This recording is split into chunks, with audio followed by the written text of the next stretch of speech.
Hello, and thank you for joining me again today on the Finding Hope After Loss podcast. Don't forget to subscribe so you don't miss any future episodes.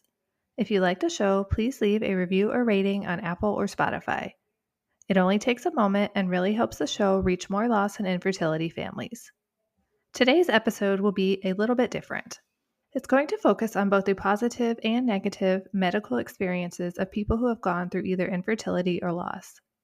I asked people to either write about it or send a clip sharing about either a medical provider that was extremely helpful and supportive or one that was not supportive and could use improvement.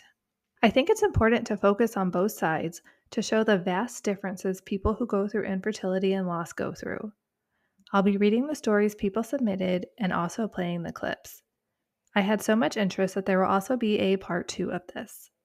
If you have an experience that you would like to share, whether it is positive or negative, you can email me at sarah@journeyforjasmine.com or reach out to me on my social media at journeyforjasmine. So I'm going to get started by reading some of these submissions that came in. My name is Jada from Lubbock, Texas. This was my first pregnancy. It was uneventful and a good pregnancy until it wasn't. Our 20-week anatomy scan was wonderful. Baby was in the 90th percentile, healthy as can be. We decided at 27 weeks to do a private ultrasound for our family. We were stopped after the ultrasound by the tech, and she told us you need to see your OB and show her these pictures ASAP. She saw something on my placenta that concerned her.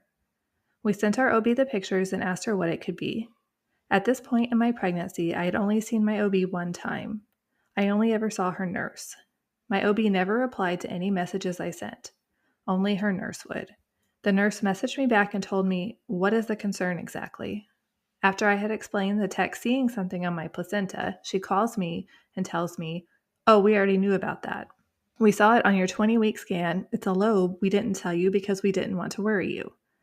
We ask all these questions and are told, "Don't worry, it won't harm the baby at all." Fast forward to our 31-week growth scan. Our baby boy went from 90th percentile to the 5th. The MFM came and told us, well, he might not be getting what he needs, and that's why he's small, but he's healthy. Come back next week for a scan. We immediately messaged our OB because the MFM wasn't who we normally saw. We had no idea he was another doctor that was supposed to care for us. We only met him at the appointment. We messaged my OB and asked her all the questions about how to help encourage growth and if I needed to be on bed rest. Her nurse said, "Don't worry, you'll stress yourself out. That's not good for the baby." Then they told us to ask the MFM any questions we had. That appointment was on a Monday, and the following Sunday, our sweet baby boy no longer had a heartbeat. That Tuesday, I gave birth to him, and my placenta and the lobe was sent off. When it comes back, I learned I had a tumor that was taking everything from my baby. At 27 weeks, it measured 8 by 9 centimeters, and by 32 weeks, it was 15 by 11 centimeters. It weighed a pound and was as big as my placenta. 2 weeks later, we see the MFM again, and he tells me healthy babies don't die in 5 days. Even if I had diagnosed it as a tumor, I wouldn't have changed our plan of care. I wouldn't have done anything for you. This is just a summary of the story because it can be long, but we were failed by our doctors. This tumor has treatment options, and the gold standard for diagnosing this is ultrasound. Unfortunately, our sweet boy, Tillian Wells, was doomed from the beginning. The next submission comes from Aaron from New Jersey. I felt so let down by my care team while going through my loss. At 12 weeks, we found out that there was an issue with the baby's bladder. It was enlarged and full of fluid. The MFM told us plenty of things. It could go away on its own. We might need to terminate. We could possibly do surgery, etc. But they wanted to do more genetic testing first. We got in a few days later for a CVS, which we found out they didn't get enough of a sample, so we would have to repeat it at 13 weeks. At the repeat CVS, the ultrasound showed that our baby's bladder was smaller, and the doctor wasn't concerned anymore, so we decided not to do the repeat CVS. We were told to follow up in 4 weeks.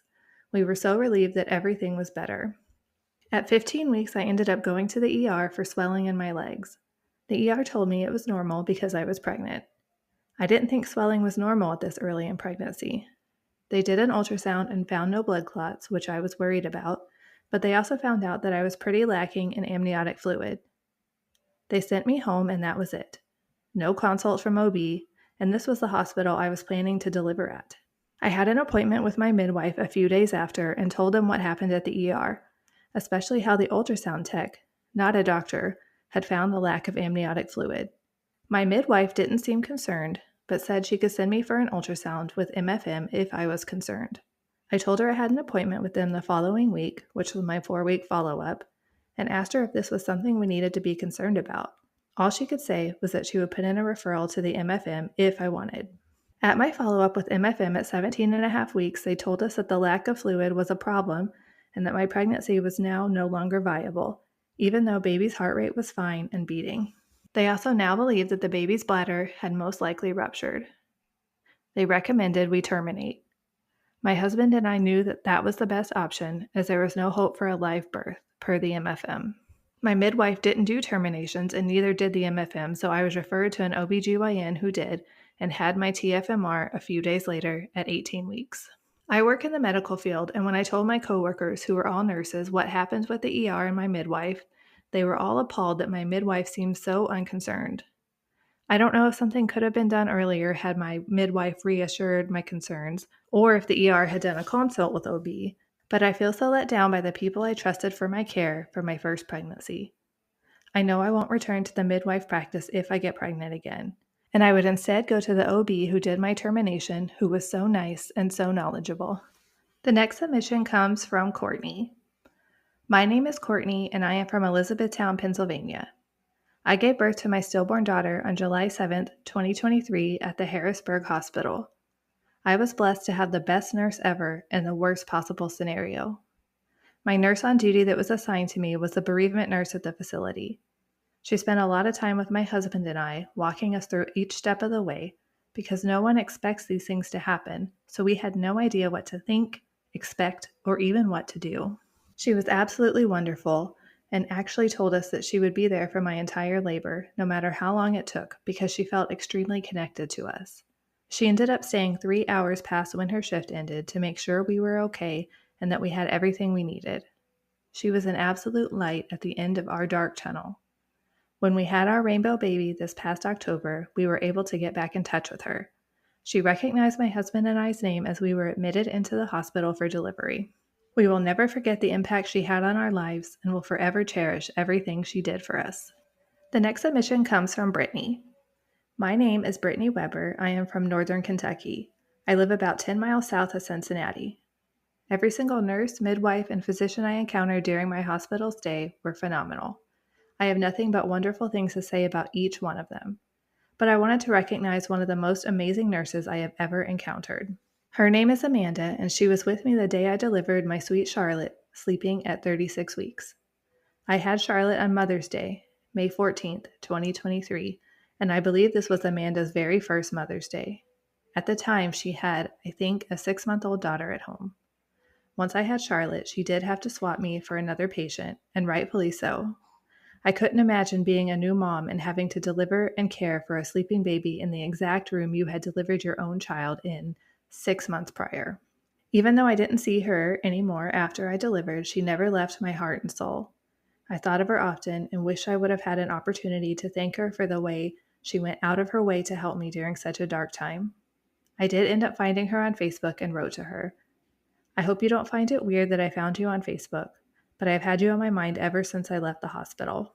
Your compassion, truthfulness, kindness, and realness are what really got me through the worst day of my life.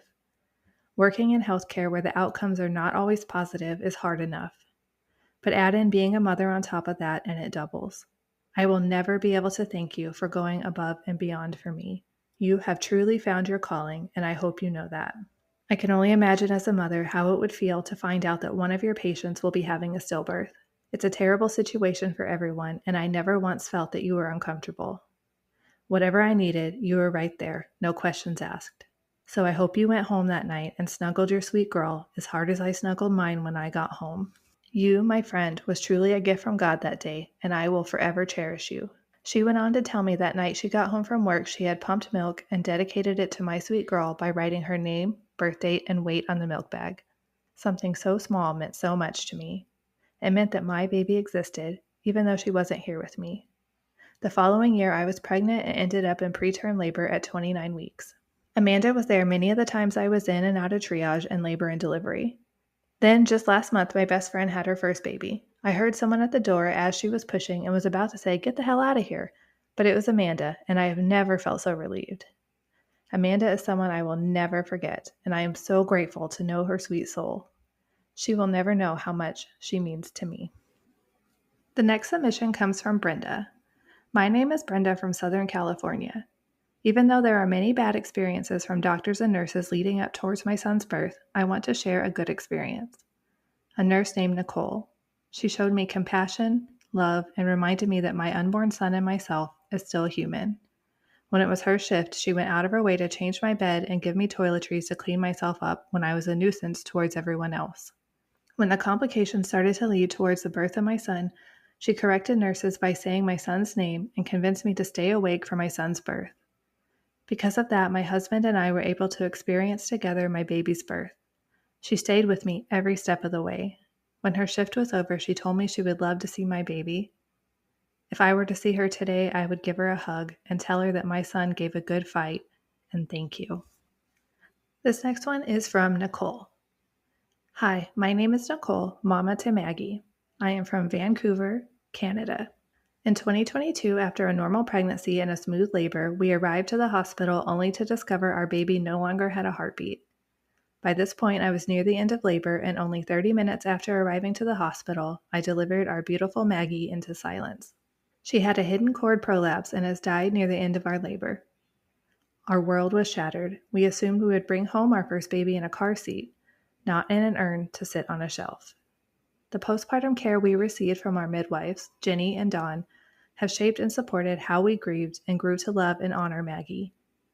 All of our postpartum care for the next 6 weeks we received in our home, never having to go to the clinic and sit in a waiting room with other pregnant patients or new little babies. Our conversation was honest, talking about milk production, homeopathic support for our grief, future family planning, and about the roller coaster of emotions. One of our midwives had also experienced a second trimester stillbirth and was an amazing role model to how to continue to parent and love your lost baby. She shared different moments like getting a Molly bear, creating a photo album, and a baby blanket quilted with our baby's clothes.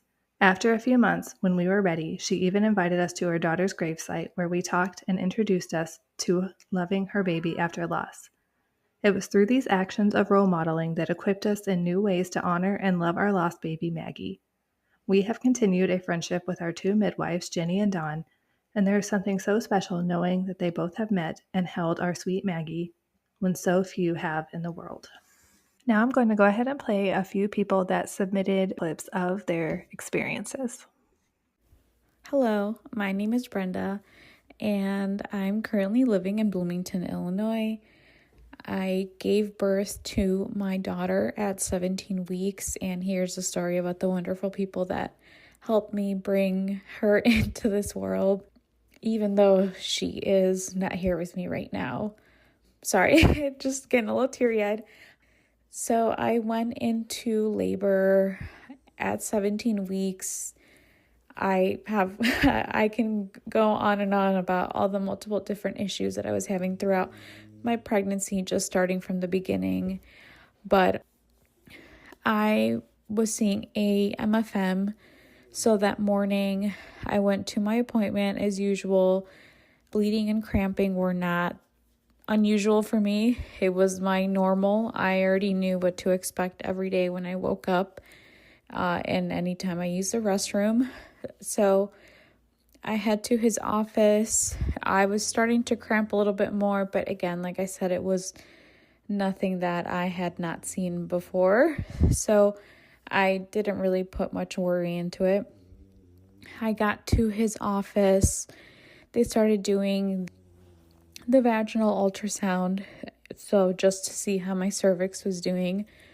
I was less than 1 centimeter dilated. As soon as she was done with that ultrasound, she went and got the doctor. I don't know how long it was. To me, it felt like a lifetime. But by the time that she left, went to go get him, and came back, I was having really intense contractions, having a really bad backache. My back hurt so bad.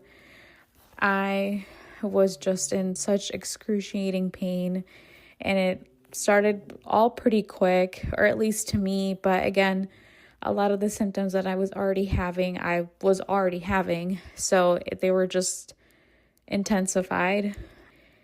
And then one of the nurses took me up in a wheelchair because his office is set in a hospital setting. So you have to walk through the hospital to get to his office. So, and they have a special elevator, which is amazing. So she took me in the wheelchair. I was screaming, everything, you name it. Her name is Courtney, the nurse. She took me in a wheelchair, took me upstairs. She went to the desk, said we need to get her into a room, and that's when everything just kind of started going. She helped me change into my gown. She helped me put my hair in a bun, even though she's like, sorry, this is not very good, but I only had boys, so I don't know what to do. She did my hair as best as she could, help me change, put my clothes away. At this point, she gave me a bag in case I needed to vomit, and she put a cold compress on my forehead, and she was waiting for the doctors to come in just because, again, I don't know how long this was. It felt like time was moving fast but slow at the same time just because of the amount of pain I was in. She would not leave my side, and I love her for that. Sorry, it's a kind of an intense story. She was there holding my hand, and she said she would not leave until nurses, doctors, or anybody would come, that she would make sure that I'm not going through this alone. My husband was there through all of this, and he was wonderful, but having her there, just having someone that knew my history and was able to update the doctors of like everything medically that they were seeing, just because my husband was trying to update them, but it was like, we don't know a lot of medical things. So she was there, waited for the doctors to show up, and I tried to thank her, but I think she left before I even started looking for her, just because, again, I was in such an intense amount of pain from all the contractions. So my doctors, there was one doctor, the 3 of the other ones were residents, and I felt bad almost because, this isn't a story that you see every day, and maybe they see it more than you would think, just because when, I went through this, I'm like, I'm in this alone, I know this doesn't happen very often, but then you start joining groups and, following Instagram pages, Facebook pages, whatever social media might be. So they were trying to put an IV in me, and the nurse, not that I was fighting her, but it was just, I was again in such pain that I couldn't sit still. I was moving around. She was finally able to calm me down a little bit, enough to get an IV started, because she's like, you need pain meds. I understand that you don't want to not sit still, but you can't be still, but you need pain meds, and this will help you. She's like, I promise this will help. Like, I promise. She kept telling me, like, I promise you, like, this is not going to hurt. You're going to be okay afterwards. And then the doctors were asking my husband questions. They were trying to ask me questions, but again, I was semi-able to answer, semi-not. So then they were checking me. I was dilated. Got to the point where my water ended up breaking, and I went into labor about maybe 20 minutes later. The doctors, again, were wonderful. They helped me deliver my baby girl and the placenta.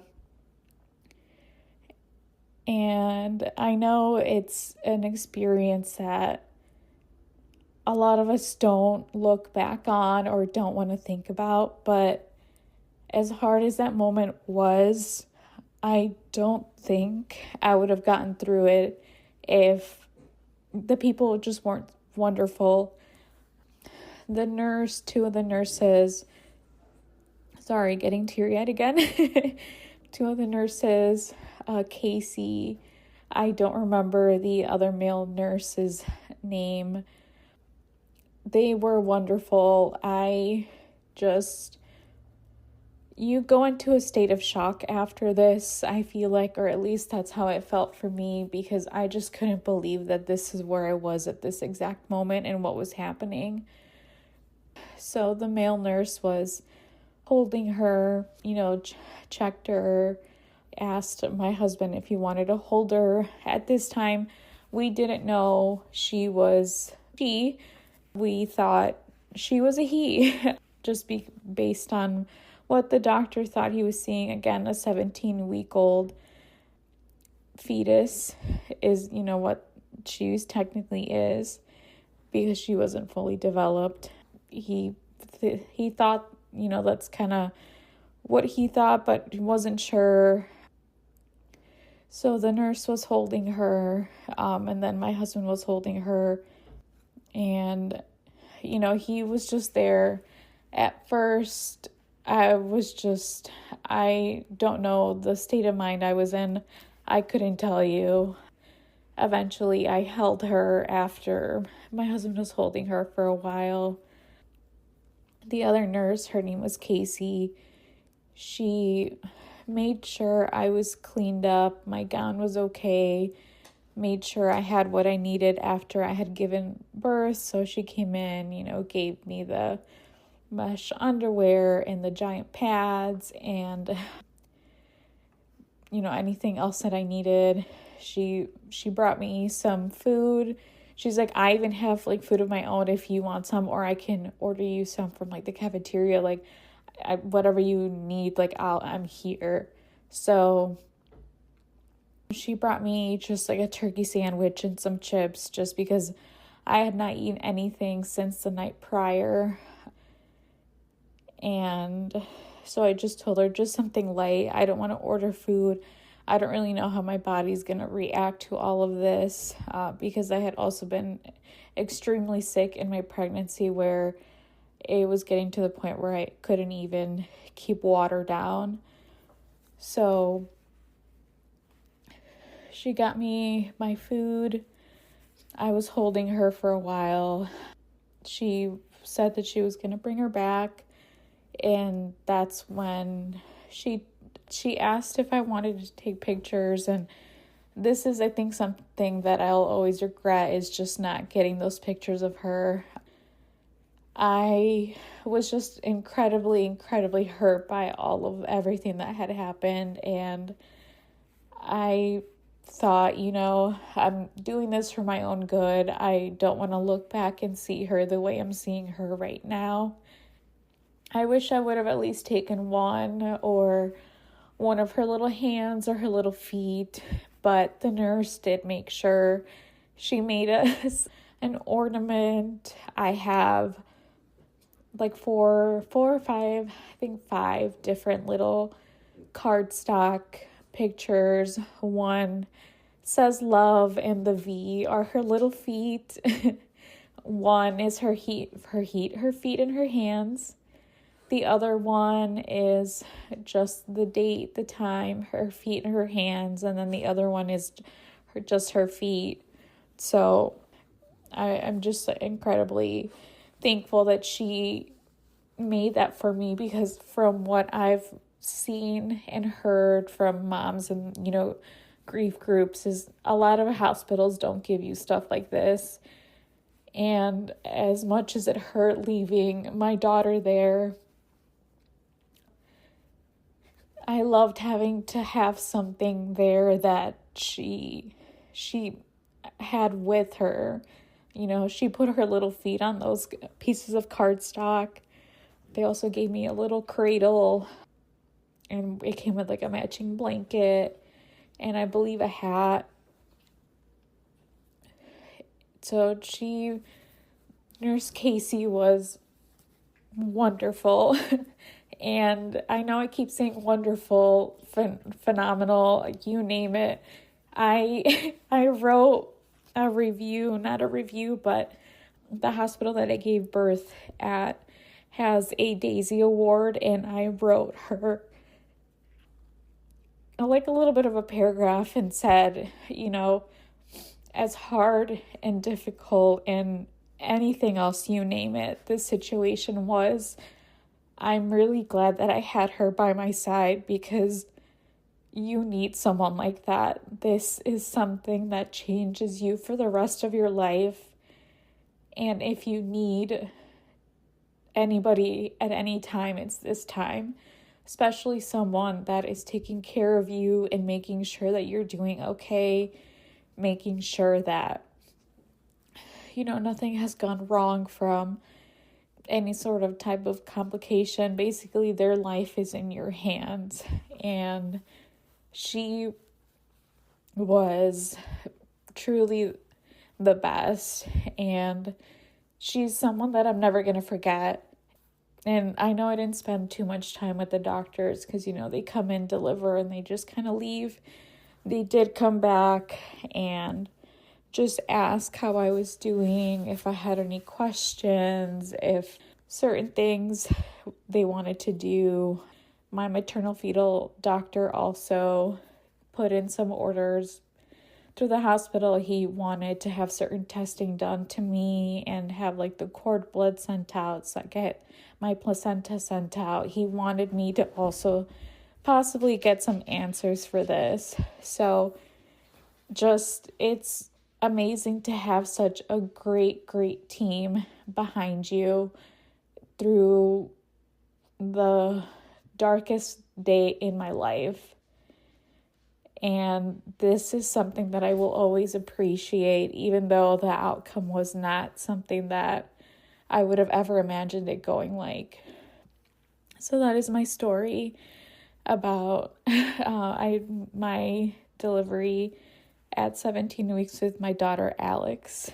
Thank you for listening. I know I said a lot and I did get a little bit teary-eyed, but it's really something that is still hard for me because I gave birth to her on June 5th, 2024. So it's still pretty new, and I feel like it'll always be new, and I will never forget her. And I'm just really glad that she was born in wonderful circumstances, regardless of, the outcome. I know I didn't get to take her home with me, but, I have this beautiful box with her little feet and her little hands. And again, I wish I would have brought her home with me, but there's just still some good in the bad things. And I think that's just something that I have come to realize. And, that's it. Thank you. My name is Stephanie Rose, and my daughter was stillborn on May 22nd, 2023 at 40 weeks and 1 day. Her name is Maylene Priscilla Rose. I went to the hospital because she was not moving, which was very irregular for her. My birthing team consisted of a midwife through the hospital that was overseen by an OBGYN, and when I went into labor and delivery, she was actually on call that day. When she put the monitor on, she immediately saw that my daughter had no heartbeat. And when she told me, she had tears in her eyes. She had to get the OBGYN to confirm that my daughter had passed. And when he came in, he was devastated.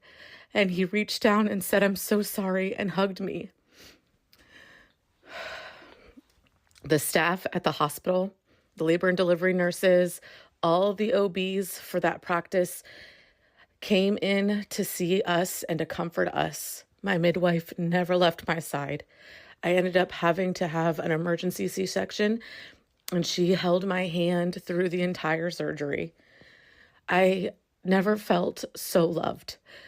They were better than family, and I say that not taking it lightly, because some of these individuals, most of them, treated us with more care and love and respect than some of my family members. They truly hold a special place in my heart. After our daughter was delivered, they held her. They took pictures with us and with her.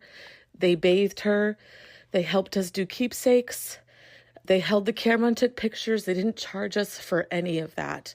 They allowed the funeral home to come in and to carry my daughter out in a blanket instead of making me do it, or instead of putting her in the morgue or in a body bag. One of my biggest regrets is that I never got a video with audio of my daughter's heartbeat. But when I was in the hospital, I asked my midwife if they still had the scan from her anatomy scan at 20 weeks. She immediately jumped on the computer, found the video, allowed me to record it, but unfortunately it had no audio. She saw how devastating that was for me, that we never had a sound of my daughter's heartbeat. And she said that since then, she has made sure that every mom that comes in is allowed to use their phone to get a video and audio of their baby's heartbeat. She says that she asks them several times. She offers to hold the phone. She makes sure that they walk out with a video. I am not sure if they had policies in place before then, but those policies are no longer strictly adhered to.